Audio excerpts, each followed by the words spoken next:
What's up? It's your boys Jordan and Abraham back at it again. He's a professional runner, so he's your fast friend. I'm an MD PhD student, so I'm your smart friend. But most importantly, we are your friends who read One Piece. Yes, sir. Now, Yeah, Abraham, you're not just today. You were not just my smart MD, PhD, all these degrees, friends, man, because you have taken a pilgrimage from the land of the 20s into the land of the 30s. It is your birthday. I'd like to wish you a yeah. happy birthday for all Thank of you. the 10 people who might listen to this at some point, man. Happy birthday, Abraham. Thank you. Thank How you. does it feel? How does it feel to be in your 30s now? Tell us. It actually, this was the one birthday that I don't want to say it tripped me up a little bit, but it really made me think. I was like, it felt like a milestone. Maybe that's the right way to put it. Mm. You know, I got up out of bed. Actually, I didn't even remember it was my birthday when I got out of bed this morning. And I went to go use the bathroom, sat down, and then I was like, oh wait, I'm 30 today. And that was pretty much it. I tell you what, man, 30 is one that feels like a milestone. When you start turning 31, probably 32, it's just like, dang, that really was just another year. But I remember Yeah. sitting around, for me, it's when was sitting around with you all in St. Louis, and it's just everyone's coupled. We're at Holloway's house. The house is just a little bit nicer.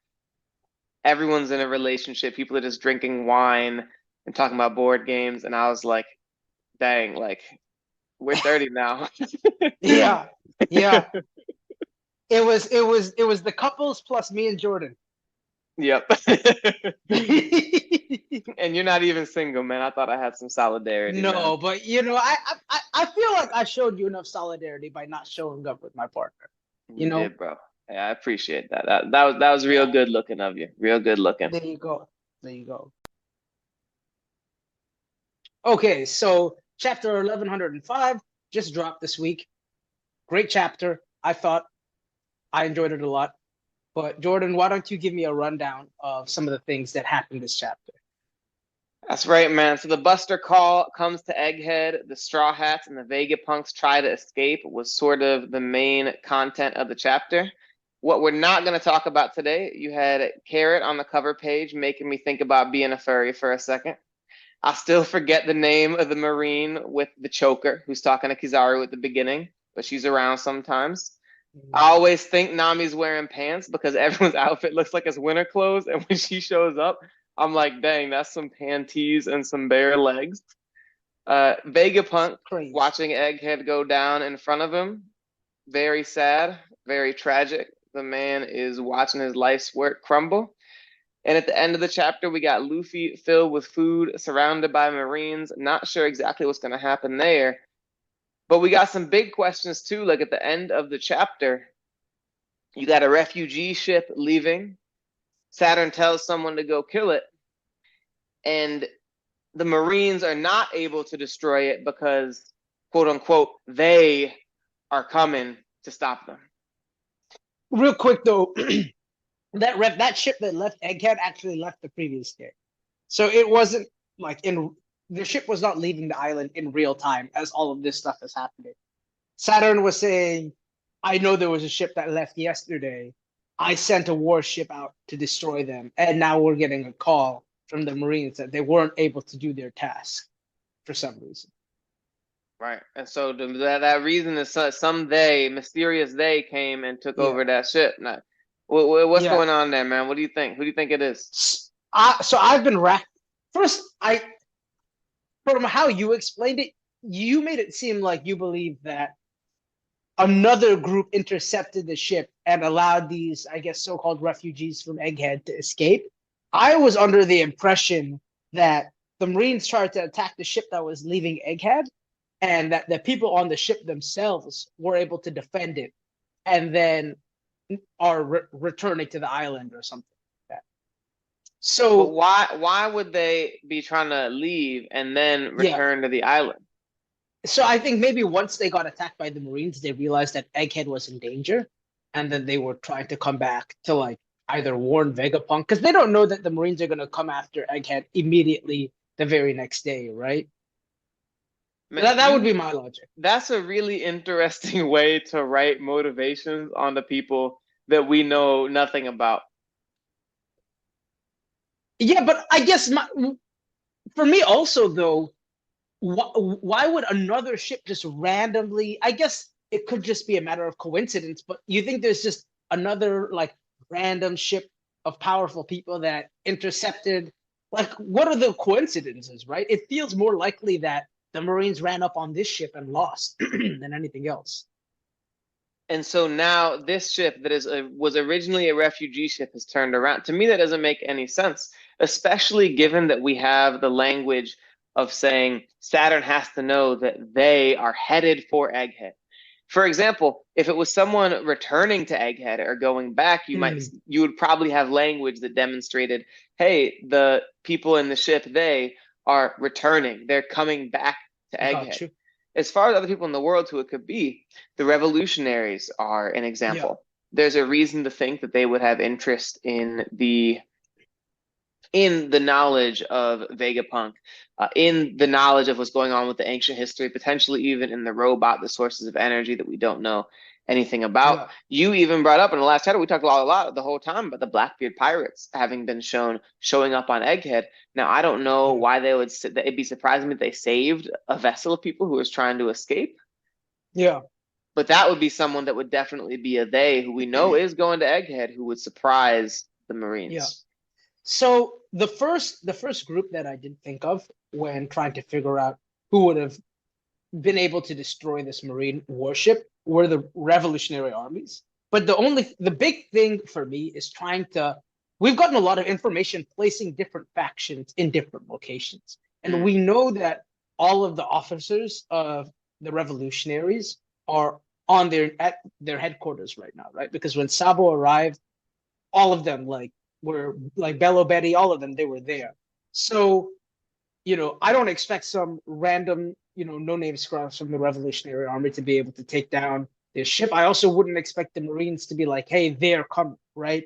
If it was the Revolutionary Army, it would have to be some like pretty high ranking officers. And in my opinion, we already know where they are, so it can't be them. It's the same reason why I don't think it can be the red-haired pirates. I don't think it can be obviously Law or Kid based off of just we like placing all of these factions.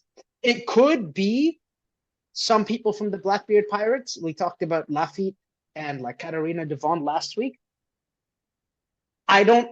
I don't know how strong they are to be able to do that. And to your point as well, I don't know what their motivation would be to help like a refugee ship in that sense. Um, So I actually thought that this could be someone like when I was brainstorming, I was like, maybe this could be someone like Saul. We know that Elbath is not that far away from here, and I think he took up refuge at like Elbath. Maybe it could be someone like Uruj. And the only reason why my mind went to Uruj was he's the last supernova uh that has not been reintegrated back into the story yet. So those were a couple of the ideas I had, but I don't know. Well, I mean, first of all, with Saul, man, come on, man, you gotta stop doing this, man. You even said Saul and Nico Ovia, man. Yeah, yeah, yeah. They're not reintroducing Nico Ovia on a ship coming back to Egghead with Saul to Why? randomly save whatever vessel of people was trying to escape, man. That's just silly. Why? Saul Why is being the that man, silly? come on, man. Like Saul, even then, why would they? It's not. It wouldn't be a. It wouldn't be a bold quote unquote they that's implying, oh, it's those people that we've been watching this whole time. If it was Saul Yeah, and Nico Ovia, it's got to be some kind of faction that is yeah. substantial and significant to enough to be heading to Egghead for the So government you to be think have it's them in their mind. you think I mean I agree that it is framed in a way that these are people who matter, right? But Right. who from the Revolutionary Army? Because unless you think that it's somebody other than the Revolutionary Army, right? Who is available to be responsible for that? Now listen, man. First of all, we don't know exactly where their headquarters are, so it could be that they were somewhere near there. The second thing, right? Because we don't actually know where they were in that moment that we saw them. We know Baltigo was Okay. somewhere that freaking Justice Burgess just randomly popped up in accidentally, and they went up ahead and ran up in their spot. But Yeah. this is a story in which we saw Shanks go from Wano to Marineford in the same day. Now, it's possible that Shanks just has a crazy good ship or something, and he got some nitrox on his ship or whatever, and he can get places faster than other people. But in my mind, it doesn't seem impossible that from the last time we saw these characters, much of which was either before this arc or towards the beginning, the middle of it, etc., it doesn't seem impossible to me that these characters could be showing up, especially the red-haired Yeah. pirates, the revolutionaries. If you have a guy who can control the weather, there's no reason to think that he can't help his ship get there faster. I'd also be interested in hearing what you think about the idea that it could be Vivi and whomever we just saw escape from the reverie with. Was Vivi with Yeah. Sabo? Am I getting that right? No. Vivi was with Wapple and with Right. Morgans. Yeah. Oh yeah, man. I was thinking that they were about to be to get yes. So I don't Yeah. know if Vivi So Wapple and Morgans are running up on anyone, but yeah, probably not that. I do think they could be a part of Egghead at some point, but yeah, not they're not taking out no marine warships. no chance Um, of that. yeah, that's actually.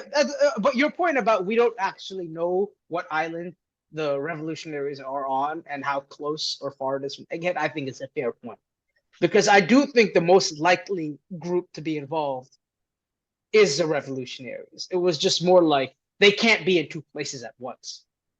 Right. It seems like the most likely answer. And although Blackbeard's crew being there, look, I mean, we didn't see. It's not like they took out a Marine admiral, and the idea that the person that they took out, which is a pretty normal Marine ship, if Lafitte and Katarina Devon can't do that, that would be pretty weak for what I'm expecting for their characters in the long run.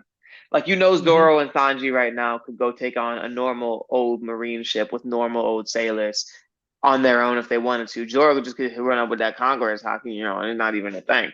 Yeah, yeah. But I'd be curious too. What do you reckon of the idea that maybe someone like Hancock happened to show up, or maybe there's some defecting members of Sword who are getting a little hardcore about it?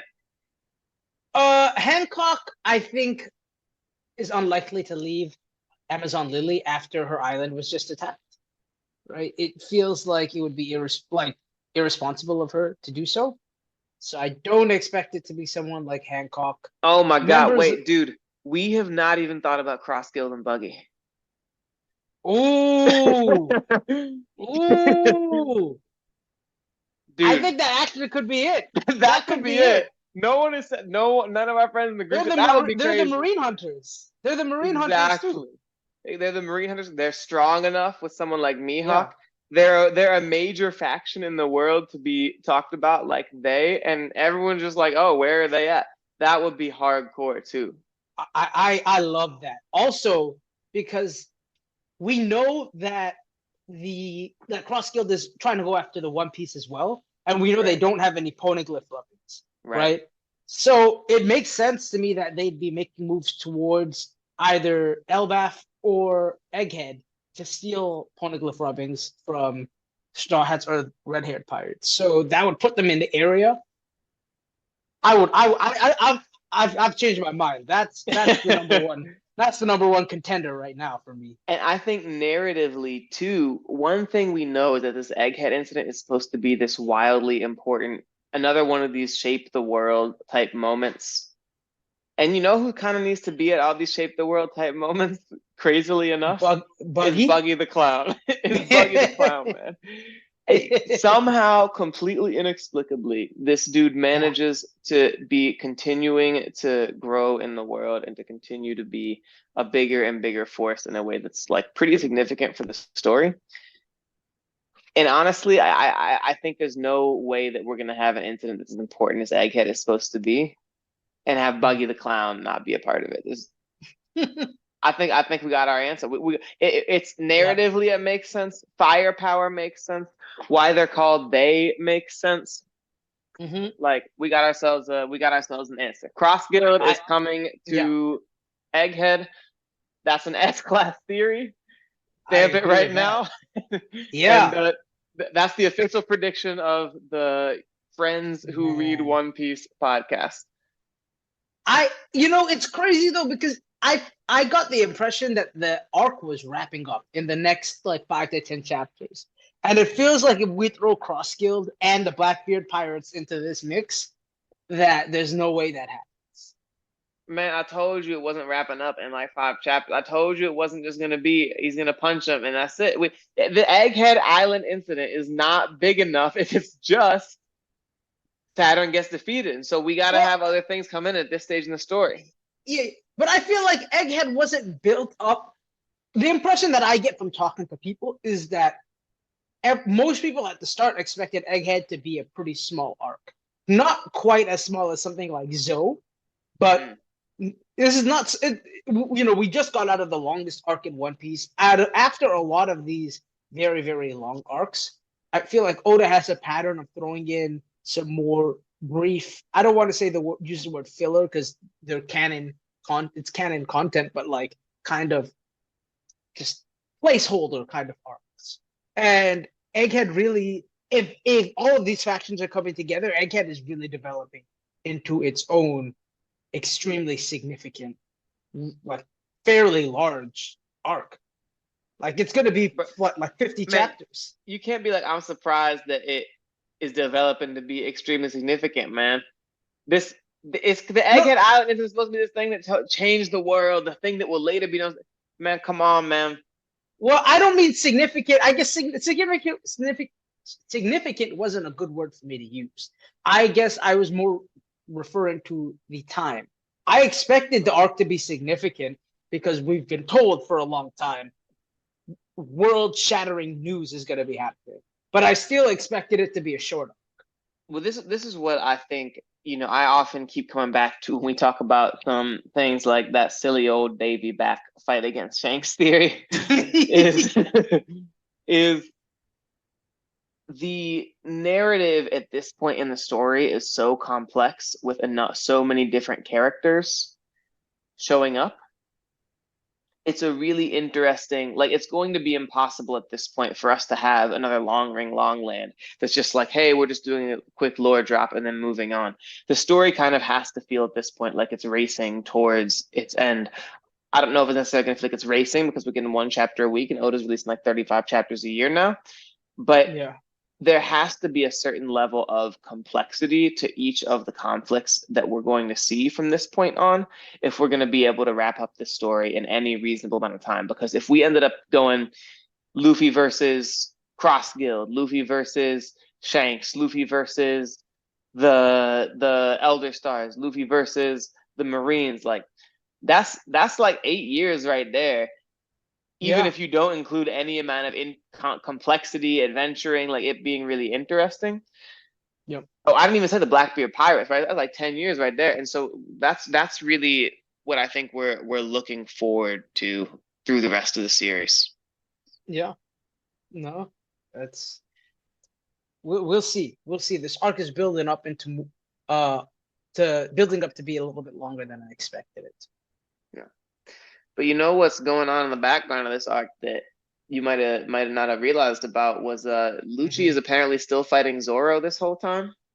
Yeah, he's getting worked. I promise you, he's getting worked. I'm just surprised that he's actually lasted this long, right? Yeah, Like, is yeah. he actually supposed to be able to be strong enough to continue hanging with Zoro? To me, I don't think so. I think Zoro should be considerably considerably stronger than Lucci. We know we've seen the strength level of a CP0 agent, right? And maybe not all of these CP0 agents scale the exact same way, just like all the CP9 agents didn't scale to the same level. Right. But we're so close to the end of the story that I don't really want Zoro to be struggling on opponents like this. Well, it's an interesting thing because I feel like Lucci is in such an interesting position where I don't know that I feel like there was really a strong reason for him to be brought back in the story besides the fact that fans really liked him in his fight. Mhm. But it's definitely possible to imagine that he's been growing in the same way that the Straw Hats have. Obviously, the Straw Hats' growth has been exponential in a way that we're not really seeing with a lot of other characters in the series. But for Lucci to go from the character that Luffy faces to a character that's able to, at the very least, make Zoro take him seriously Yeah. doesn't seem totally crazy. It just is so unusual in a shonen series to have that sort of thing happen where your good guys are scaling and a bad guy returns and actually scales at the level to be Hmm. useful, right? Guys like Buggy are useless and continue to be useless. Guys like Mihawk are strong and continue to be strong. Yeah. No. Um. And the thing is, I can't even use our like when Luffy fought Lucci. I genuinely don't think he was fighting him seriously. You know, you see him like skipping rope with Lucci and stuff, but Zoro doesn't do that with his opponents. He's Right. very clinical, and he's just like he does not underestimate anyone, and he doesn't play with his food. So if the fight is still, ongoing, it makes it seem like Lucci's been able to hold his own to some.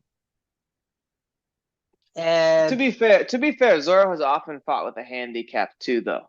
So, he's spending time. He's already been cut up, and so he's fighting Kabaji, and so now he's already cut up, and they yeah, go to Arlong Park. I'm pretty sure he was hurt the whole time from fighting Kabaji yes, with Buggy all the way to Arlong Park because we still didn't even have a doctor. So he's fighting no, Hachi. no, no, no. Mihawk literally just Oh slashed yeah, him yeah. in Oh, it was half Mihawk, right right? before, Yeah, and yeah. then Arlong saw his scars, and he was just like, Right, "How are you? How are you conscious?" right. Yeah, So like this dude has often been handicapped at some level. It's yeah. just interesting to think about. So I don't know if it's that he never messes with his food because that's just such a classic shonen trope to be like, we're feeling each other out, we're testing each other. Zoro just kind of likes fighting.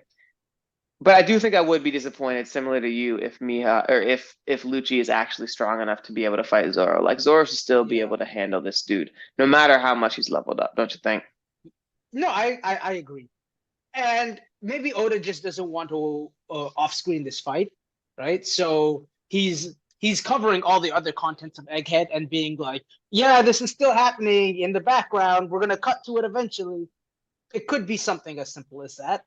It could also be we do know, to your point about Zoro fighting with a handicap, that he had to literally take uh like the equivalent of a sensu bean or whatever it was that he took on Wano that the Minx gave him. Right, Like right, right, the Minx right. gave him that random drug to let him keep on fighting, even though all of his bones were broken in his body.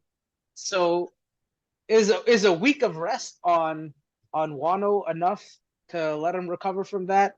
Maybe, maybe not. He could still be fighting with a handicap, like you're saying, but it's hard It to tell. sounds like that's the outcome that you would be happiest with because you don't want to see him still struggling with Rob Lucci either. Lucci, okay. I loved Lucci. He was for the longest time until Doflamingo. He was my favorite antagonist in the series. I loved him, but he's just been such a hater in this whole arc. Literally, they show up to Egghead and they're like, Lucci, don't attack the Straw Hats. Luffy's different. He's an emperor now.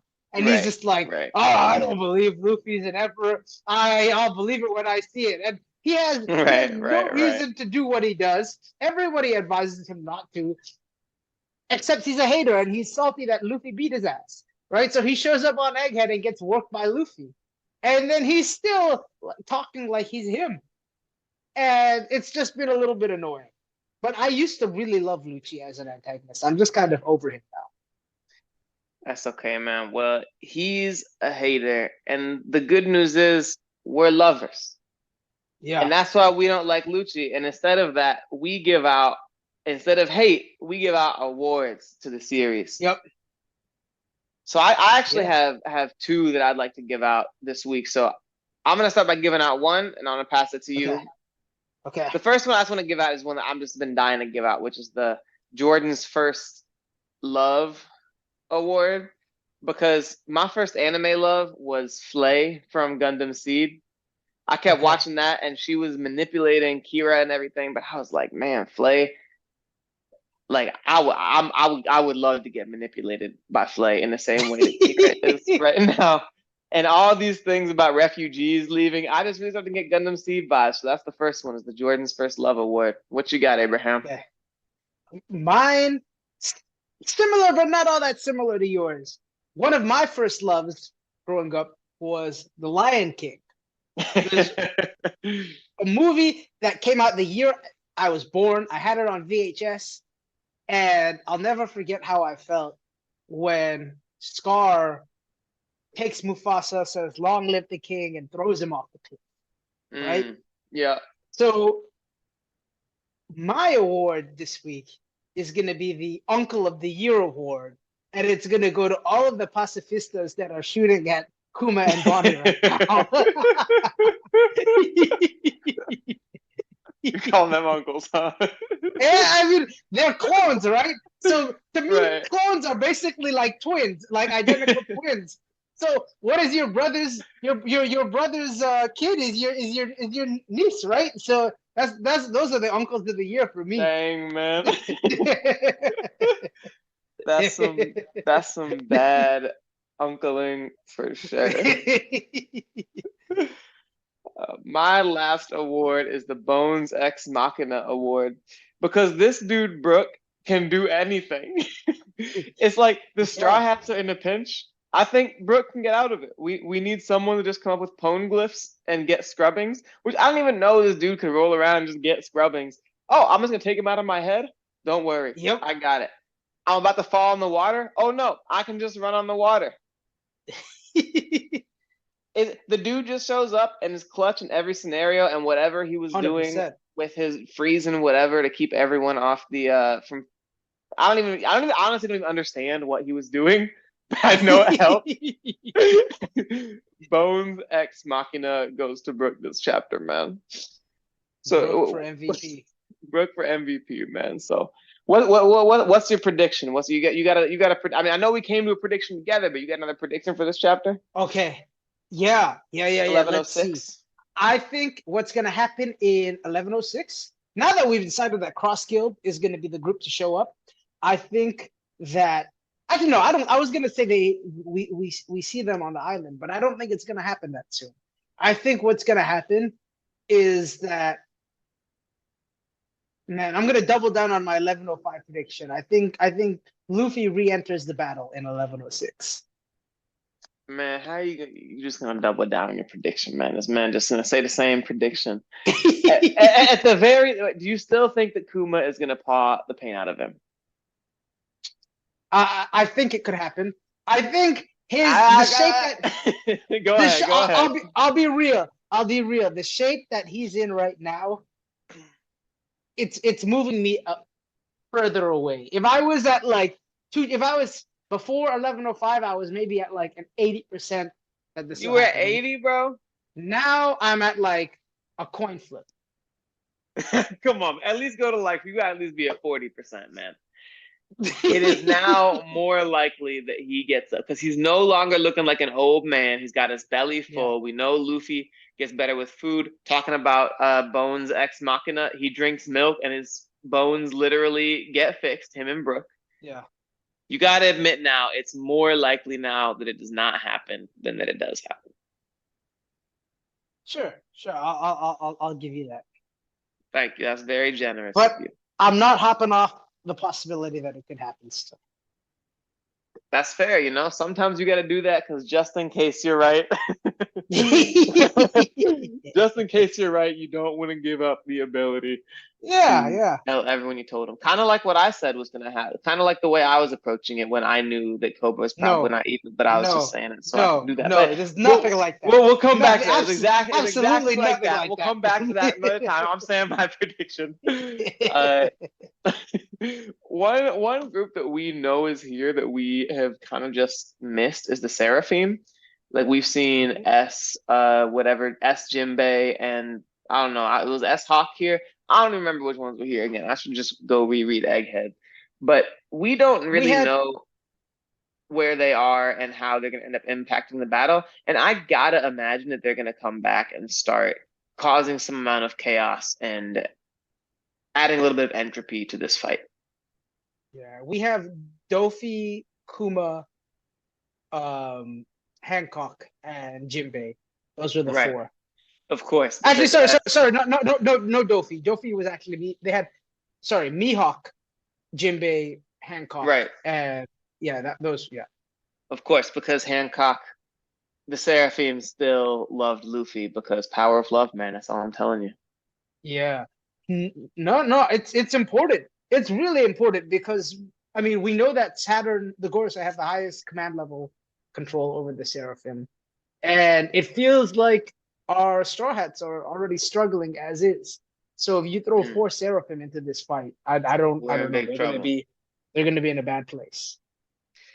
Now, if Mihawk comes in fighting on their side, we'll be in a much better place. But all I'm saying is the point you made, we're going to have to get around the Seraphim. Kind of seems like the power of love is starting to be an S-class theory. Speaking of S-class theories, you got anything for me today, Abraham? I do. You like how I just snuck that in there right there? You like how I did that? You know what? I was gonna start out with a theory that you like. I'm gonna start out with a theory that you probably won't like. Just to transition from one F class theory to another. So this person says that Zoro's eye isn't actually damaged. It's just a scar, but he keeps his eye closed to make it a fair fight for his opponents. You know something? There are so many more interesting versions of that theory. there's the Zoro Sharingan, which is when he has the eyes that look like Mihawk, Dark Cavendish, probably some other characters I'm forgetting. There are so many more interesting versions of that theory that you could have that are not Zoro's just handicapping himself. We were saying that basically as a joke earlier, that he has to be handicapping himself just to make it a fair fight with Luffy, so we will not be unhappy about the power scaling. Obviously, the idea that he's just handicapping himself that way is an F-class theory. I agree. Yeah. All right, so here's one I got for you. I'll start with one that I think you will like, just to be generous. Appreciate it. It's from both of my theories today from my guy Uteron. They're from the same video, a little Japanese action. Uteron suggests that Vivi will be the one who leaks the world's darkness, who leaks everything about the emperors, or who leaks everything about the elder stars, who leaks everything about the world history. He doesn't suggest he does it with the Poneglyphs, but that he's going to do it with Morgans because they're together. That's something we talked about last time. What do you think? I think that's an S-class theory for sure. Like, I personally think it would be someone like Morgan's to broadcast it to everyone because he has the infrastructure to do it. But in terms of getting other monarchs on the side of the rebellion or whatever, because I'm assuming there's going to be some rebellion that happens as a result of this, Vivi is the perfect person to do that, right? I would call that an S-class theory. Yeah, exactly. She has the world's trust, and there has to be someone there is this amount of darkness surrounding the world and the people running it that we didn't even know about before, and now characters have some idea about. I think it makes a lot of sense it'll be Vivi to fill that role. Yeah. Okay. So this one I think you're gonna like because you've been complaining for a while that you don't think Agorase going down in Egghead is enough to be the Egghead Island incident. Exactly. So this person says they think the way that Egghead Island is going to end is that Kizaru will end up switching sides and help Vegapunk escape. That Saturn will kill him for it and put the blame on Luffy. Luffy will then be kidnapped by Blackbeard, who will want to form a temporary alliance with him to find the One Piece.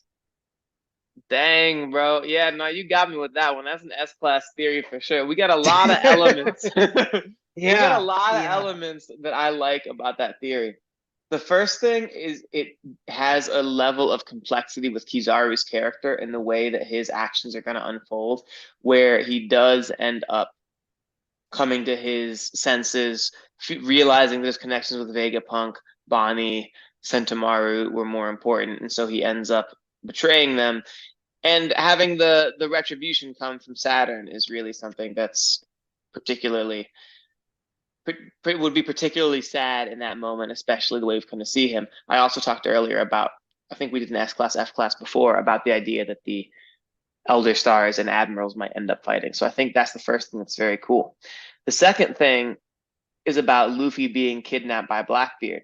Now, I do think that the thing that makes this less likely is the idea that we're going to end up having a separate, another Luffy away from the crew arc at this point in the story. I Yeah. think that's reasonably unlikely. But the idea that for someone who's opportunistic like Blackbeard, who doesn't really seem to have the same level of animosity towards Luffy that Luffy has towards him, those two coming together to find the One Piece, particularly because, as I keep mentioning, the D's are the enemies of the world government, would be a really compelling alliance for them to have the power to actually be able to do it, and for the D for and to have the idea of the D tribe coming together to reveal the world's history, to fight, and then you can have a situation where Luffy and Blackbeard end up fighting together to fight him, and maybe then they fight afterwards. I don't know. We'll see. S class theory. Yeah. I know, I agree. I think it's S class. I can't see any world where Luffy and Blackbeard ever team up, just because he literally Luffy blames both him and Akainu for killing his brother, as he should. Of course. So, I don't think they will team up to find the One Piece. I could see Blackbeard trying to kidnap him and then be like, "Hey, you want your captain back? Give me the poneglyph rubbing," kind of things. Um, yeah. Either way, I think that's a great. Great theory, complex, fun, Yeah. courageous, has all the aspects of an S class theory. Yeah. And so here's my last one. I sent you a video of this Uteron video, man. I sent you a picture of this Uteron video. They had the Harry Potter. He was bringing up, just like you talking about the power of love. He was bringing up the Harry Potter poster, and he came with another Harry Potter-esque theory that I thought was kind of cool. The idea that the Elder Stars and Im in the same way. Now, I actually never read Harry Potter, like I said, so I don't even know what just happened. I'm just trusting him. I guess Voldemort has separated his consciousness in a bunch of different places, so he couldn't be killed or whatever until something like that. Now we want, where does Saturn's incredible regenerative power come from? We don't really understand the ability of them to like never get older. The Elder Stars are share a consciousness with Im, is the theory. Oh, and there might be a sixth piece even there's some like funny, wordplay stuff that could imply that it's 7. But Yeah. there's a sixth piece that's been sleeping, waiting to be woken up since 800 years ago, is the deepest part of the theory. Okay. Yeah, I'm gonna have to give this an F class. Oh Just man, come on, man. That's not a man. It's just not because F. I mean, well, what do you want me to say? This is not F, B, or S class. This is F or S class. Right? Hard cuts have to be made. And the reason why is it's actually kind of like the birthstone Gorosei theory, where it's like there's no actual connection between these things other than like there's not actually much connecting this idea that the Gorosei are just like fragments of Imu's souls. I'm fine with anyone speculating and just being like, "Hey, this is a crackpot idea that let me take something that happened from another series and like translate it to One Piece a little bit." But we've already kind of gotten that from Vegapunk, right? Like Vegapunk split his consciousness up, and you have all the different the bodies and then the Stella. And I guess would feel maybe reused. I don't know what the right word is, but I don't know what that would add to the story, why that would be important, right? To me, it just makes more sense that the Gorosei are just all the Gorosei and Imu are some of the 20 founding kings who have had the immortality surgery done on them by the user of the Ope Ope. To me, it seemed, I think one of the things that's fun, first of all, I'm not really into the idea that they've all just had the immortality surgery on them. Not to mention Okay. the fact that wouldn't necessarily explain their insane regenerative ability. Being immortal doesn't necessarily mean your arm's getting cut off. I think it's a cool potential explanation for that. And with the idea of Vegapunk being there, I think the idea that's a parallel story to the Elder Stars could be really cool, where there's 6 parts of it, and one part might actually be a traitor that ended up going, maybe it's been sleeping for a long time since, for over the course of, Void Century, whatever course of history. Maybe it has something to do with the Nefeltari family, turning its back on the world government and the world elders. I personally think it's a really interesting theory. Or it could be Mihawk. I don't know. He got the eyes, man. He got the eyes. Now, I could get into a bunch of word plays with you, but I think you might kill me. Okay. I'll pass. Oh man, should we jump in? I think that's all we got in the chapter, isn't it? That's just about right. Yep. We got everything we could. Well, man, I hope everyone enjoyed that, man. Let me tell you about something that happened in my life recently, or at the very least, my media consumption. So there's a writer I read, Freddie DeBoer, who's sort of like a heterodox left-wing writer. He writes the New York Reader profile of him. Talk about him being antagonizing people on the left and the right. And Nick Wright, one of my favorite sports personalities, I listen to his podcast, What's Right. Now, Freddie wrote what you could say is a hating article about Nick Wright.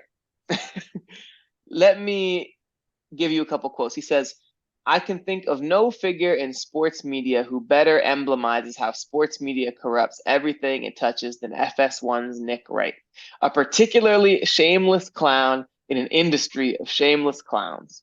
And to show you my cards, I'll tell you up front that the tragic part is that I frequently see a thoughtful adult hidden within the Nick Wright clown persona, one that has been systematically beaten out of Nick Wright, the person, by the dictates of his profession. So he's hate. And now you like First Things First, right? Nick Wright's show in the morning. I do. On that, he wrote, against him on that show, he has set Chris Broussard, a man misguided enough to use the word retarded as a pejorative on national television in 2023, which, if you haven't listened, he did. And Kevin, quote, I'm just happy to be here, unquote, wild, who seems content in life to play the role of the Washington Generals and sigh off into the distance. Bill Simmons caught some strays. He kept hating on Nick for being mean to Bills fans as a Chiefs fan, saying the Chiefs fans have had no real meat struggle, and talked about some other things that he saw as inconsistencies. So Nick responded to it on his show. It was kind of hilarious. It was a melding of worlds for me. But that was a lot for you. I don't know. I know you like First Things First. Yeah. What do you think, man? What's your reaction? It sounds like your boy Freddie is just like a Jordan stat. He probably has Jordan as his GOAT. Man. sounds like some hater shit. Nick Wright can be very childish, and he can be very, maybe not childish, but he can be very what's the word? Maybe annoying is just the word. He plays the role of the antagonist on the show, right? Right. But I would say, because I use this word about myself a lot, obnoxious. Yes, he is very obnoxious. And I love the role that he plays on the show, because when he's right, he usually does have reasons for believing what he believes in, and it's usually pretty entertaining to see him give his co-hosts a hard time when he is right. But the times when he's wrong, like when he's like, the Chiefs are gonna go 20-0 and they lose their first game of the first game, it's week 1. It's like comedy gold. I will literally wait until the show starts and to watch it live. Just to see, like, how are they gonna give this guy a hard time? Give him a hard time, right? What? Right. It sounds like it was almost like a personal issue that Freddie had with him. Did he say anything specifically about what Nick has done? So I'll tell you really quickly. Nick on his show, I should have mentioned this. He said he'd Yeah. been getting emails from Freddie DeBoer being like, "Oh, that guy's a famous writer." Like the guy basically being like, "This is beneath you, dude." And he's being like, "This dude is a famous writer. This must be another person co-opting, like pretending to be him, sending me emails because there's no way an actual famous writer would send this." So yeah, he really is hating in this way. A lot of it was about how he feels like there's no accountability for sports media personalities, how whenever he's wrong, he just kind of laughs it off and he doesn't actually have to be right. How Yeah. sports media incentivizes people to just give the most insane take over and over and over and be dug in there. He Yeah. talked about how people who used to predict that it was going to be impossible for Josh Allen to be good have just, despite being quote unquote experts, sort of just brushed that off and continued on. So it was really a lot of stuff that Gotcha. is in some ways about Nick, but also about the sports Right. I was industry. gonna say I agree with all of those points about accountability, but I personally don't watch things like Fox Sports or ESPN for information. When I want to Right. understand basketball, I'll watch a channel like Thinking Basketball, which is run like by Ben Taylor, and where they will break down, not just film, but they will talk about ideas in a nuanced way that is like music to my ears. When I want to actually sit down, think, and learn about this sport that I love, I don't go to ESPN or FS1, right? And I also think that Nick is not the best example to go after, right? Skip and Stephen A are the those, Well, those are those are the guys who shaped this whole genre around them, right? I'll say that I think Freddie doesn't go after someone like Skip. Skip gets a couple mentions in here, but it's the Yeah, idea that Nick is an actually thoughtful, interesting person, and that Skip is not. And so it's he's a troll. right. The sports media has corrupted someone like Nick, whereas for example, Skip is just always going to be who he was going to be. For me, what I find really wrong about Freddie's take is I think he really fundamentally misunderstands like exactly what you're saying, why people watch these shows. Part of the reason the Stephen A. and Skip Bayless thing became so popular is Yeah, because it's just like talking with your friends about sports. And you can have a friend who's a fan and he just doesn't care. And no matter how bad freaking even like all these Bears fans, I'm a Bears fan. All these Bears fans chanting to freaking keep Justin Fields, who has been not a good quarterback and has like 2 turnovers per game or two. Like it's ridiculous. His number of fumbles per game is insane. But part of the great joy of being a sports fan is being wildly obnoxious.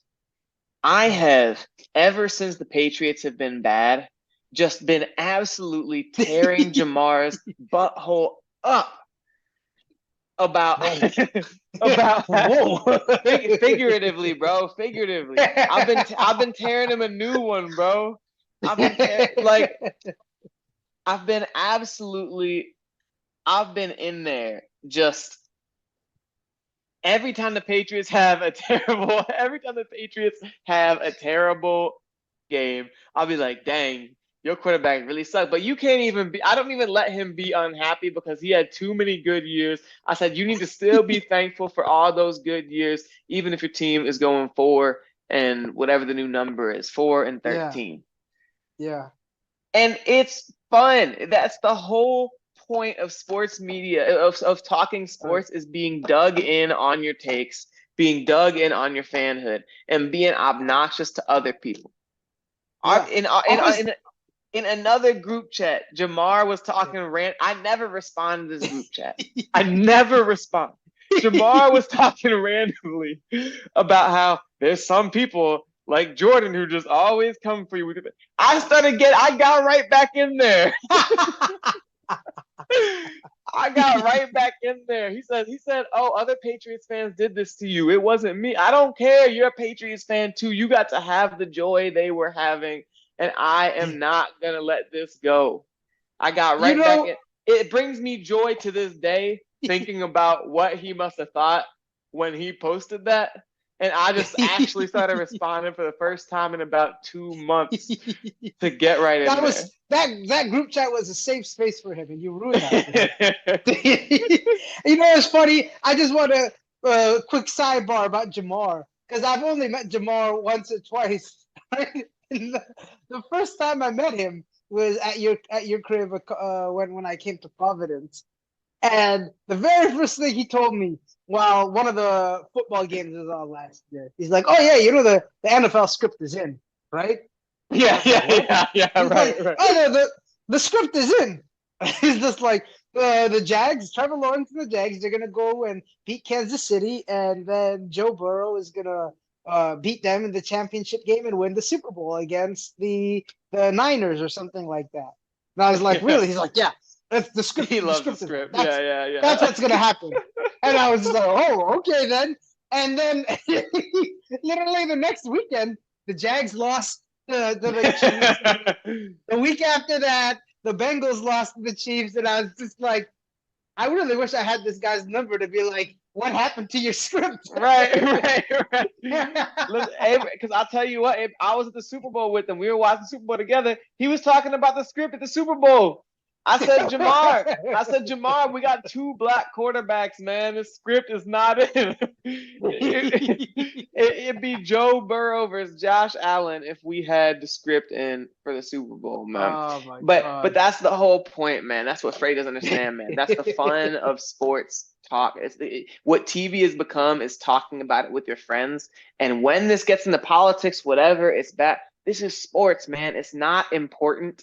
And the fun is being obnoxious to your friends and to the teams who you beat. If I was a Chiefs fan, I would be even more annoying than Nick Wright. That's Yeah, that's the fun of it, man. But we're I talking agree. about fighting, man. And that was something Yeah, you want to talk about anyway. Is I do. you're talking about the time Yeah. you go in looking for a fight, man. I like to be obnoxious now. I try and get Yeah. out of actual fights when I'm being obnoxious, but you going in looking for a real fight. You know what I'm saying? Have you never done that before? I'm genuinely asking.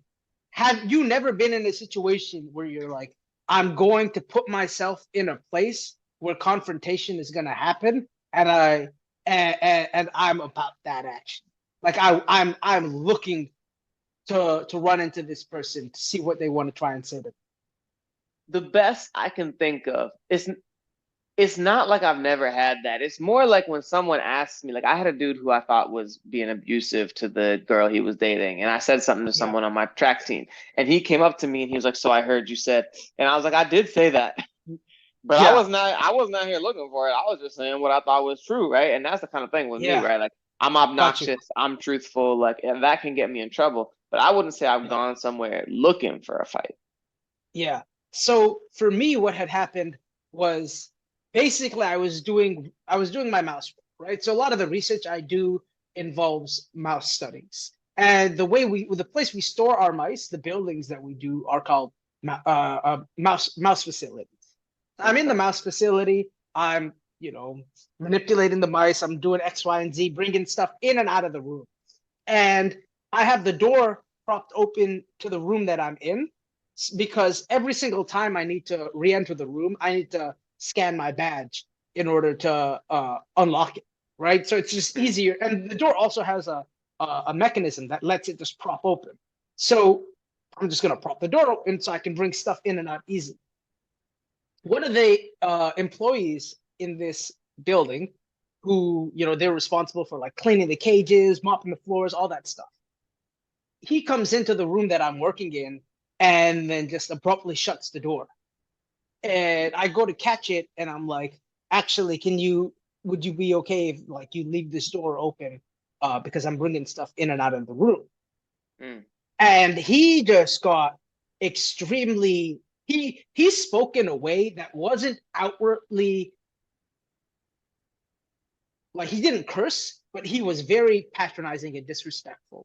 It was like, no, I guess you don't know. He was like, I guess you don't know the rules. These are the rules. You can't have the door propped open for X, Y, and Z. If you don't understand these rules, I can bring the manager over. Blah blah blah. Ooh. He was talking to me in a way that he didn't need to be talking to me.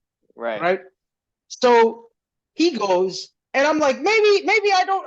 Maybe I didn't know the rule. Maybe this door isn't allowed to be propped open. Right. So I immediately go to the supervisor's office because I know where the supervisor is. And I asked the lady that's there, I'm like, hi, Catherine, is there a rule against propping the door open to the mouse facility? Or can I leave it open so I can bring stuff in and out of the room? She's like, oh, that's fine. Like, okay, thanks. Because there was one of your employees was telling me I was breaking a rule and he was being really disrespectful towards me. And she told me they've had a history of him doing this to other people, that they've had to like report his behavior. Dang. So the next day I come back and I have to come back to the same facility. That's where our mouse are. Right, so of course. I come back and I prop the door open and I'm just hoping. The hand motion you made for propping the door was a punch. yeah. I can't tell you. I'm praying that this man is still working today. Right. So I prop the door open, and 15 minutes later, he shows up again, and he goes to close the door, and I immediately catch it. I'm like, you're not closing. I'm like, you're not closing the door today. And he's just like, I told you yesterday, you're not allowed to close this door. You're not allowed to prop open this door. I was just like, yeah, I know the lies you told me yesterday, and I went and I spoke to your supervisor. She told me that what you said is not true, and I don't want to drag out the whole conversation, but we went back and forth for a couple minutes, and I was basically like, if you have a problem with what I'm doing, bring your supervisor over here and have her tell me herself that I'm not allowed to do what I'm doing. And he's like, okay, I will. He left, and then he never came back. Dang, man. And then now every single time I go to that facility, if I see him, I look in dead in his eyes and I don't break eye contact. I refuse. I'm like, if this guy's gonna look away from me, good. But like, I look at him and I'm just like, I'm like, I dare you to say something to me. And every single time now I go to that facility, even if I don't need to move stuff in and out of the room, I prop the door open just to see if he's coming by. And if I see him again, I look at him to be like, try and say something to me. Because I was so angry at him for talking to me like that. I was like, who are you to try and I don't understand people who are just mean for no reason. This is someone in my head who's just having like a bad day and is trying to take it out on someone else. And I'm not this kind of guy to take your bad day out on. Right. And I've seen him several times since then. He's never said a word to me since. Because dang, bro. I really, good on you, first of all, for getting that door to stay open. I really I love that you glare at him every day too. Like, you're really not worried about that conflict. And I gotta say, when you were talking to him, man, I was like, dang, I think the African about to come out. Like he's about to start saying things like, why do you come over here? Why do you come over here? You stay over there. I was starting to hear that tenor come out your voice. I said, I don't even know what your mama sound like, but I know you got a little bit of African in you. So I was starting to worry that was coming out there. No, he had me feeling some kind of way. I was really annoyed at him. But I'll say it felt so cathartic to do that to him. It was just like, I'm glad I got to get this off my chest. I love that you not only managed to do it and you managed to win. Now I'm curious, how big was he? That's kind of the thing I'm wondering. He's my size. He was he was like, oh, so he's very small then. Yeah. Wow. Hey. I'm joking. Hey, let's not get crazy out here.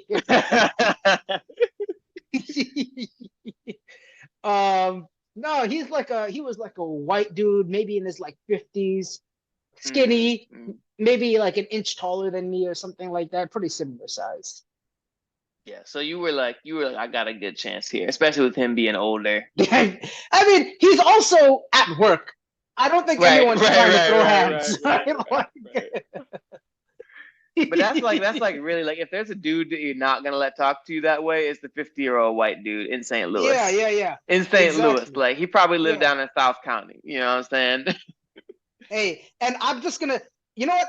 I wasn't gonna say this. I'm gonna say this now though. You know, because I did kind of also feel this way. I'm not trying to be disrespectful to any janitors or anything like that. Because I worked as janitor for a summer. That's how I actually one of the ways I paid my way through undergrad. I worked Mm. as a janitor. But for you to imply that I'm not smart enough to understand these rules of the mouse facility, I'm like, bro, there's a reason why you're cleaning the floors and I'm taking care of the mice. Thank I'm God. like, you know, Thank and God. I'm not trying to be disrespectful because I understand everybody Come on, comes you're from trying to be a different little situations. disrespectful. You're trying to But be. You're like, trying to be a little. You don't like this dude. You're trying to be a little disrespectful. Come on now. no, I'm not trying to be disrespectful to like janitors as a whole. I'm Right, trying right. to be Just to disrespectful. him. Yeah, Just to him. yeah, yeah, You know, I know we're supposed to log off now, but I have one more question to ask you because yeah, you know yeah, we yeah. meant to do this. We meant to do this as a regular bit, you know. And we're talking about how big this dude is. How's your working out going, man? Like on a scale of like one, like on a scale of this dude would beat you up to like you about to knock this man out because you're swole right now. How are you doing right now? I'm doing pretty good. Um, I fell off for a couple of weeks during the holidays because I don't have a gym at home that I go to. So I had maxed out on some PRs. Like I hit 335 on my deadlift right before coming, and now my deadlift's like a little bit weaker. All of my lifts are a little bit weaker, but that's just from a couple of weeks of not really lifting. So I'll get back up there. I'm willing to bet that Mr. White janitor man definitely could not deadlift 335. I'm pretty sure he couldn't. Yeah, yeah, So on that note, we know I'm your fast friend. Abraham is your smart and apparently your kind of swole friend who doesn't take any back talk from any rude janitors talking down to him. Yep. We are your friends who read One Piece. Thanks so much for listening. Like, subscribe, go tell all your friends about us so we get more people listening to our podcast, man. We love you. Appreciate you all.